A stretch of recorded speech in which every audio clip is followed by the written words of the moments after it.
Hello, it's Andrew from Glastonbury Council Watch. I'm just doing a first audio recording with a guest.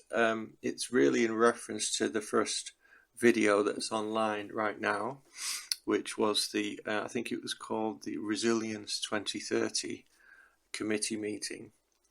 And we've had that up on the site maybe a week or so.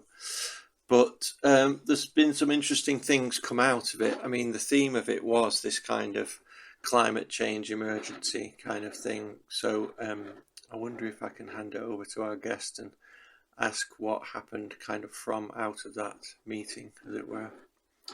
So we were invited to send an email to the Climate Emergency Resilience Officer, and that sparked the initial collection of research regarding geoengineering, and that was then sent to Melissa, and a letter was later compiled during a really, really wet week. Can you give her name again? What's her full name? Her name was Melissa. What was her surname? I'll have to look that up. Well, it makes no odds, I'm just wondering. But we can track her down.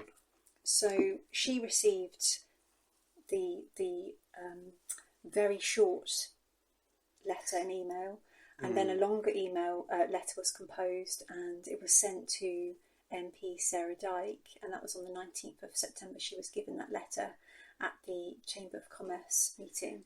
Okay, because I think that video I dated it as like very early September, so we're talking maybe just over 10 days after. Mm-hmm.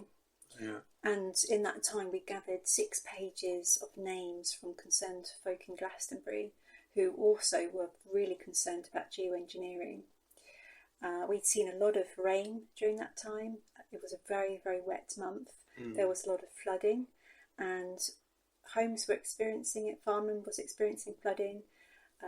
Farmers were being impacted regarding their food production. There was a lot of mud. Fields were rapidly rising with water, and we really wanted to raise the concern about, is this connected with geoengineering, and what can be done to detect and analyse whether that's happening in our atmosphere and whether this is geoengineering crime. Right. So we do want to look into other countries are also doing this. So, for example, states in America, Minnesota, Tennessee, they're banning geoengineering right now, and we want answers from our government. We want laws to protect us from atmospheric modification, and we also want to know about accountability regarding it. So who's doing it? We want more transparency. We want to find out what laws will be developed regarding geoengineering and weather modification, and will they develop systems to detect it. So analysing what the electrical and chemical signatures of geoengineering are, and what are the companies and individuals involved in this. Right, yeah. Geoengineering has been used in the past against humanity, and it's been known as weather warfare. So it was used in Vietnam. It was called Operation Popeye, and that was using cloud seeding, which happened between 1967 and 1972.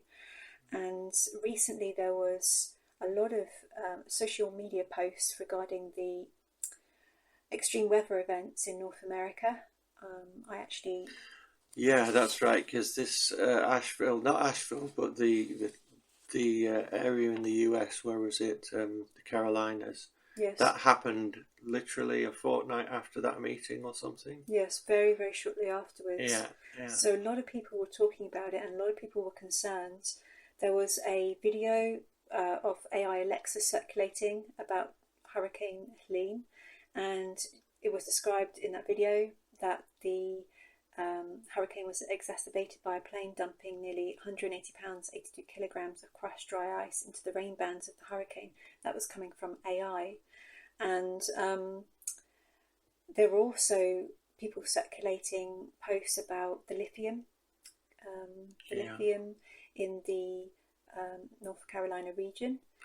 And, there are companies that want that land there. They have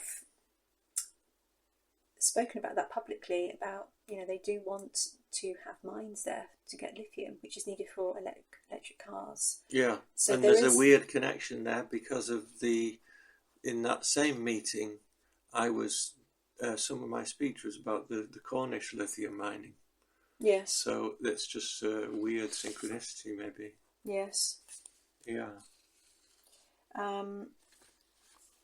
And just regarding the floods, that's also come up in our news quite recently. So on the 4th of November, there was a post, and that was regarding Councillor Margaret Oakden, and she spoke about severe flooding on Cinnamon Lane in Glastonbury. She paid £13,000 for drains, and her neighbour had spent £60,000 on drainage. And Councillor Margaret Oakden had criticised the Somerset Council for their failure to sort out the drainage problems there. So not only have we got issues of potential increased rainfall, which we are concerned is caused by geoengineering, but also this issue of lack of drainage, which is leading to flooding in that area. And in that same early September video, we've got Sandy Adams complaining about the Environment Agency, saying that they're not draining the reens, and the reens are just the areas, the ditches around the fields. So the Environment Agency has charged itself essentially as a public servant to drain those areas, and they're not doing them essentially, which creates more flooding. So there's definitely a sense of conspiracy amongst some of the public who were at that meeting, and up to now. So it is really strange. Yes. There are a lot of issues with all of this. This is the letter which was sent on the 19th of September. It's a long letter, so I'm going to read some of the pertinent sections of the letter. Yeah. So we've got here, so it's addressed to Sarah Dyke, and she's the MP here, and we had six pages of locals that were very concerned about this issue, but we haven't yet heard a response from Sarah, so hoping this issue is looked at soon. So we wrote about anti-geoengineering groups now gathering across the UK, with speakers spreading awareness about the evidence which has been collected. Whistleblowers are speaking up, yet also researchers are funding their own research at their own expense to collect data about what is happening. Researcher and filmmaker Matt Landon's documentary Frankenskies, released in 2017, discussed cloud seeding and geoengineering in great detail. The effects of too much cloud cover and excess rainfall have been evident across the UK, and the consequences of this are alarming, leading to food shortages and low morale amongst the citizens and farmers in particular. An extensive list of patents for geoengineering can be found. These technologies are in the public domain, and it has already been publicly admitted that it's happening in Dubai and 59 other countries worldwide officially, which is highly concerning in its own right, since cloud seeding led to unintended flooding in Dubai as one example. The state of Tennessee also passed a bill in March 2024 banning the use of geoengineering and weather modification, which also raises some questions, with other states following suit. This letter is focused on the main issue of geoengineering causing weather change, but no point is it denying the massive issues of habitat loss and deforestation happening across the planet and those consequences. The two are tied together and relate to fundamental problems regarding perceptions of Mother Earth and nature, and the complete absence of respect amongst those involved. Before presenting the research, we've included some initial questions here. Number 1. Did the unnecessary cloud seeding in the UK result in this year's bad harvest? This year's bad harvest is a result of the unusually cold, wet spring and high rainfall in Somerset, coupled with lack of sunshine.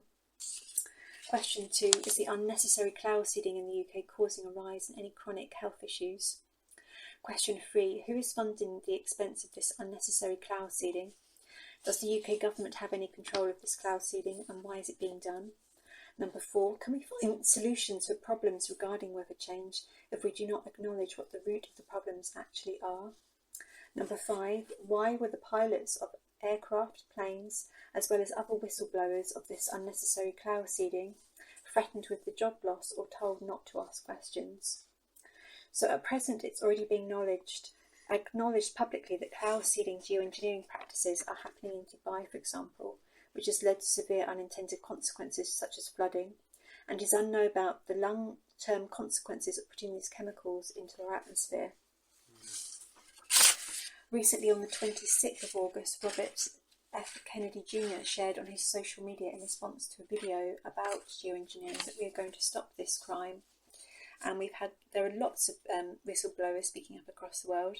That's including pilots, government employees, Air Force employees, geoengineers, lead researchers, geomicrobiologists, biophysicists, defence industry employees, health institute employees, and biologists. There are many patents regarding geoengineering. So these patents include various technologies for modifying the weather, and the full details can be read about for each patent. It is alarming to see the depth of technology already existing, including for cloud seeding, but also technologies which prevent rainfall as well through aqueous polymers. I think one of the earliest patents is for 1891, which was a patent for producing rainfall, and a most recent one was 2023, which was for a rainfall catalytic bomb. Right. Yeah, I was surprised by that. Such an early date on it as well. Yes. So regarding Somerset, there's a lot of farmers here who are obviously experiencing the issues of flooding and the drainage problems, but we are concerned about the higher than average rainfall that we're getting in Somerset in particular. And I found some statistics from a UK government scientist. He was a former UK government scientist, and he had a really good statistical breakdown and evaluation of the climate science narrative on his webpage, and he actually looked at Somerset as an example. So I'll just read here what he wrote. So he examined the large rainfall in September in Somerset, and he compared this with previous years and suggested that there is not a climate trend showing a pattern of an increase. What we have seen, though, is an unpredictable amount of rainfall, and we do need an inquiry to investigate whether that large unpredictable amount was influenced by cloud seeding. So as mentioned, we are all concerned about deforestation, pollution and habitat loss, but we do want to examine these climate narratives which have been presented to us by certain unelected organisations. And this is a quote from the former UK government scientist. He wrote here, "It's a funny old world. Global warming didn't pan out as planned, despite some very good efforts at data tampering, and so we got lumbered with the catch-all of climate change. This was a very shrewd move because pretty much anything and everything could be blamed on what are essentially unpredictable weather events. In the near future, I'm expecting UK folk to put their umbrellas up and exclaim that it is climate changing a good deal today." So that's from his Substack article, and we'll include a link for that underneath. But I just thought that was interesting because he looked at Somerset in particular in regards to our rainfall, and you can see the graphs for that as well. So just in regards to, this is American states banning geoengineering. So a recent bill was passed in Tennessee in March 2024 to prevent the federal government using geoengineering and deliberately releasing chemicals into the Tennessee atmosphere, and that can be found online. And the quote here, Congressman Fleischman recently highlighted the importance of allocating at least $39 million for research on cloud, aerosol, precipitation and radiation processes related to geoengineering. The public is concerned about the government experimenting with weather modification or geoengineering with the focus of addressing the climate change narrative. This bill makes sure that we end that dangerous experimentation over Tennessee's skies. Other bills have also been devised by some other states, including Minnesota, with Bill 4687 for prohibiting certain harmful atmospheric activity, and a list is provided including cloud seeding as well as stratospheric aerosol injection. The question is, why are certain states going to all this trouble to protect themselves if this is all simply a conspiracy? Obviously, there's something deeper going on. There is a BBC article which publicly acknowledges that 60 countries on 5 continents are operating cloud seeding operations to enhance rainfall, mainly for reservoirs, watershed and agriculture. Some weather modification projects are very questionable, says de Blanche. Russia and China still invest in hail suppression, which lacks all scientific support, and some of their cloud seeding techniques remain controversial. Other countries often launch short-term weather interventions in response to political pressure, rushing into projects based on shaky science. These are just the officially recognised operations, yet what about the covert, undisclosed practices spoken about by whistleblowers? You've also got the issue of cloud seeding stocks, which are expanding. So this is a market which is rapidly growing. There are articles advising about the expansion of cloud seeding markets on the stock market regarding officially recognised geoengineering happening on this planet, which is already becoming large in scale, particularly for drought regions. The market is set to expand from $406.4 million in 2024 to $684.2 million by 2032. Yet again, what about the undisclosed practices happening on top of all this, spoken about by the whistleblowers?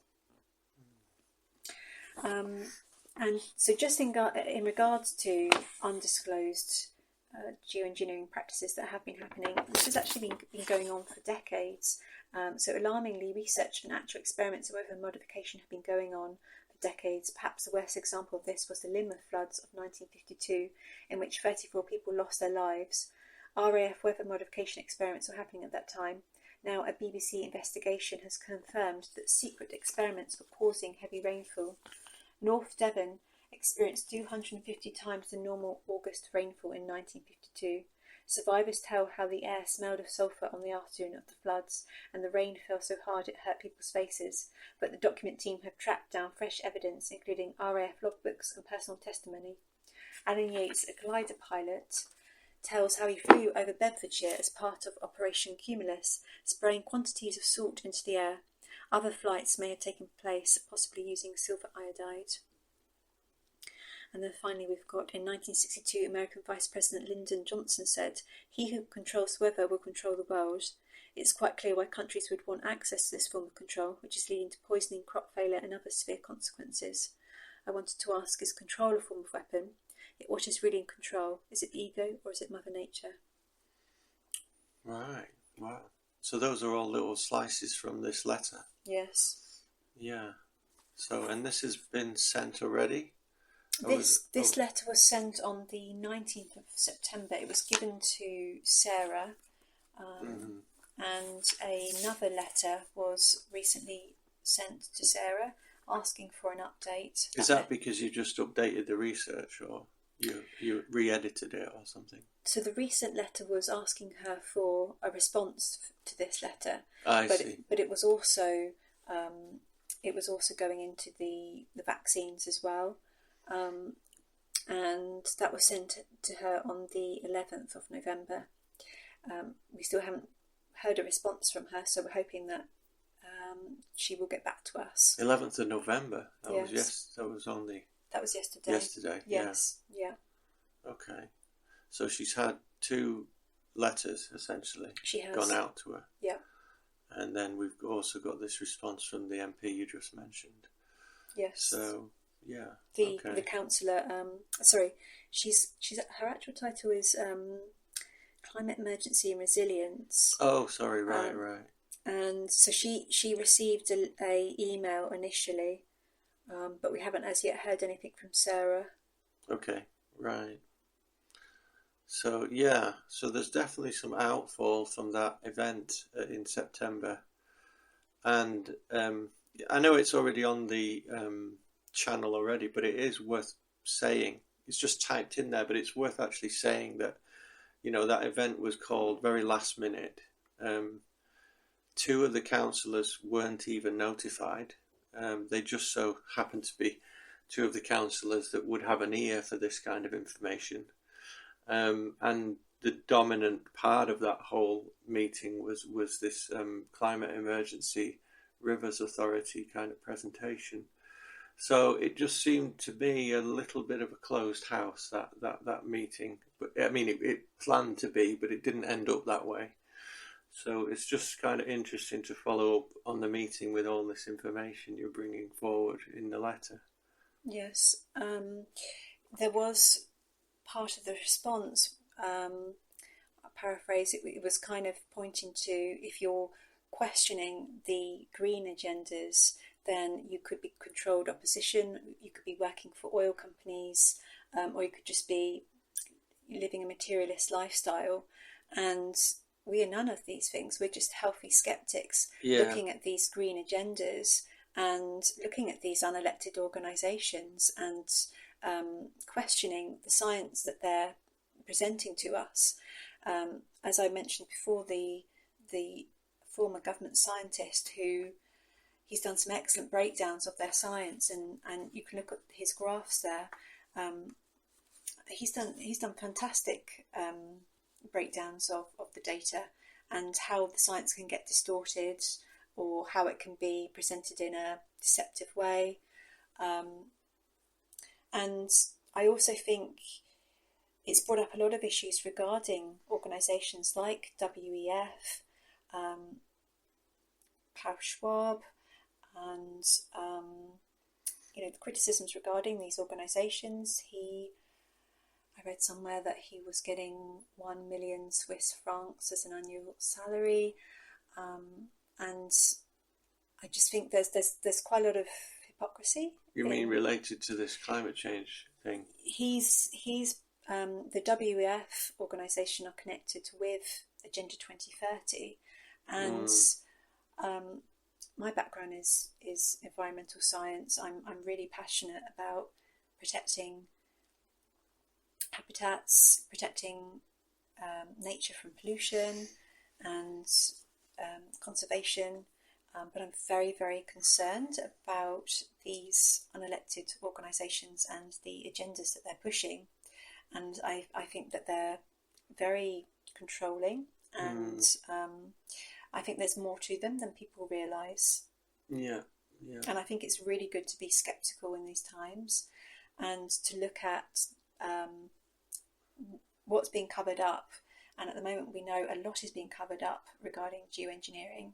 There's a lot of whistleblowers speaking up with the same narrative. So we really, it's like at the moment we need to have a proper inquiry and an investigation, looking at our atmosphere, looking at what are the signatures of geoengineering, how can we detect it, how can we analyse it, and then how can we find out who is accountable and who is causing this crime. In America, Robert Kennedy, he's already said that. He said we're going to stop this crime, and states are already banning it. And I think there's just not enough conversation happening here about it. And I think there needs to be more conversation about these practices, which are leading to increased rainfall. And we can't have more rainfall in this. Well, the spring was bad, and the kind of end of the winter was bad, and it's very suspect. Yes. I mean, the other thing that I just off the top of my head is like, think about maybe institutions, or we could make a list of institutions in Somerset that would maybe have some connection to this cloud seeding stuff. We don't know who is commissioned to do it. We don't know if it exists officially. They're going to go on denying it, it seems. But if there's a connection, we want to know who is administrating this stuff, particularly on a local level. Yeah. So, there's a lot to chew on there, and maybe we'll do another recording when we've had some dialogue, hopefully. But, yes. Thanks very much for your reading there. It's very, very interesting. Okay, thank you. Okay, thanks very much. See you later.